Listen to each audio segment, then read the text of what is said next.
நம்ம இந்த வீடியோவில் பிளாக் பெப்பர் ப்ரான் ஒரு ஸ்பெஷலான ரெசிபி பார்க்க போகிறோம். அதுக்கு முன்னாடி நீங்கள் என்னோடய சேனல் சப்ஸ்கிரைப் பண்ணலாம், மறக்காமல் சப்ஸ்கிரைப் பண்ணிடுங்க. அந்த பெல் ஐக்கானையும் தட்டி விட்டுருங்க. ஸோ ஃபஸ்ட்டு ஒரு பவுலில் ஒரே ஒரு எக் எடுத்துக்கோங்க. அதை எடுத்து உடச்சி அதை நல்லா பீட் பண்ணி வச்சுக்கணும். உப்பு லைட்டாக ஆட் பண்ணிக்கலாம். நீங்கள் நல்லா பீட் பண்ணி வச்சுட்டு ஒரு 1/2 கிலோ ப்ரான், மீடியம் சைஸோ இல்லை சின்ன சைஸ் ப்ரானோ வாங்கிக்கலாம். 1/2 கிலோ சைஸ் உரிச்சா அந்த கறி வந்து 1/2 கிலோ இருக்கணும், அந்த மாதிரி வச்சுக்கணும். இந்த மாதிரி நல்லா பீட் பண்ணிவிட்டு அந்த ப்ரான்ஸையும் க்ளீன் பண்ணி வச்சுட்டு இது கூட ஆட் பண்ணி நல்லா மிக்ஸ் பண்ணிவிட்டு கொஞ்சோண்டு கார்ன்ஃப்ளவர், அதாவது 1/2 கிலோ ப்ரான் பார்த்திங்கன்னா ஒரு டேபிள் ஸ்பூன் வரைக்கும் நீங்கள் கார்ன்ஃப்ளவர் ஆட் பண்ணிக்கலாம். ஆட் பண்ணி நல்லா குழுன்னு வச்சுக்கணும். பஜ்ஜி மாவு மாதிரி இருக்கக்கூடாது, அதோடு தண்ணியாக இருக்கணும். அதே மாதிரி வந்து ரொம்ப திக்காகவும் போட்டுறக்கூடாது, நல்லா இருக்காது.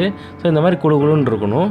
ஸோ நான் இப்போ வந்து கார்ன்ஃப்ளவர் ஆட் பண்ணுறேன். முதல்ல ஒரு 1/2 டேபிள் ஸ்பூன் ஆட் பண்ணி நல்லா மிக்ஸ் பண்ணிவிட்டு அந்த பதம் எப்படி இருக்குங்கிறத பார்த்துட்டு திரும்ப ஒரு 1/2 டேபிள் ஸ்பூன் வந்து கார்ன்ஃப்ளவர் நான் ஆட் பண்ணேன். ஆட் பண்ணி நல்லா பிசைஞ்சு வச்சுக்கிட்டேன். ஸோ இதை பிசைஞ்சு வச்சு உடனே கூட பொரிக்கலாம், இல்லை ஒரு 1 hour கழித்து கூட பொரிக்கலாம். அது ஒரு பிரச்சனை கிடையாது. ஃப்ரிட்ஜில் வச்சுக்கணும், நீங்கள் ரொம்ப நேரம் வெளியே வைக்கக்கூடாது.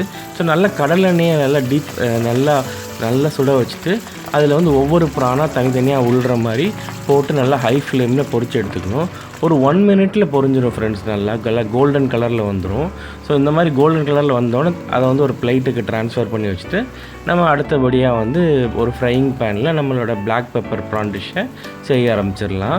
ஸோ இது இந்த மாதிரி பொரிச்சு சாப்பிட்டிங்கன்னா இதை அப்படி சாப்பிட்றதுக்கு சூப்பராக இருக்கும் ஃப்ரெண்ட்ஸ். சும்மா உப்பு, முட்டை, கொஞ்சோண்டு கார்ன்ஃப்ளவர் போட்டு இந்த மாதிரி பொரிச்சு சாப்பிட்றதுக்கே ப்ரான்ஸ் அவ்வளோ டேஸ்ட்டாக இருக்கும், கோல்டன் ஃப்ரைட் ப்ரான்ஸு. இதை மசாலாலாம் நம்ம ஆட் பண்ணும்போது இன்னும் சூப்பராக வந்துடும். ஸோ ஒரு ஃப்ரையிங் பேனில் ஒரு 2-3 டேபிள் ஸ்பூன் எண்ணெய் யூஸ் பண்ணிக்கலாம். அதுக்கப்புறம் வந்து ஒரு 25 கிராம் ஜிஞ்சர் சாப் பண்ணது, அப்புறம் 25 கிராம் பூண்டு சாப் பண்ணது, ரெண்டையும் போட்டு நல்லா வந்து வதக்கிக்கணும். அதை வதக்கும் போது வந்து அப்படியே நமக்கு அந்த மசாலா ஸ்மெல் வர ஆரம்பிக்கும் அந்த ஜிஞ்சர் கார்லிக்லேருந்து. அதுக்கப்புறம் ஈக்குவல் அமௌண்ட் ஆஃப் ஆனியன், சின்ன வெங்காயம் போட்டுக்கலாம், பெரிய வெங்காயம் போட்டுக்கலாம். அதுவும் நல்லா ஃபைனாக சாப் பண்ணியிருக்கணும். ஸோ கடிக்கும் போது தனியாக தெரியக்கூடாது அந்த பொருட்கள்லாம், அப்படி சேர்ந்தாப்பில் இருக்கணும். அதுக்கப்புறம் நல்லா அது ஈக்குவல் அமௌண்ட்டுக்கு பிளாக் பெப்பர், அதுக்கப்புறம் ஒரு 1/4 அளவுக்கு வந்து சில்லி ஃப்ளேக்ஸு, இதெல்லாம் ஆட் பண்ணி எல்லாமே ஈக்குவல் ப்ரொப்போர்ஷனில் இருந்தால் சூப்பராக இருக்கும். காரசாரமாக ஈக்குவலாக போட்டு நல்லா அதை வந்து வறுக்கணும்.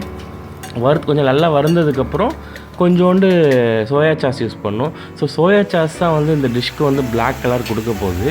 ஸோ பிளாக் பெப்பர் ப்ரான் அப்படின்னு பார்த்தீங்கன்னா அந்த பிளாக்குங்கிறது வந்து சோயா சாஸ்லேருந்து தான் வரப்போகுது.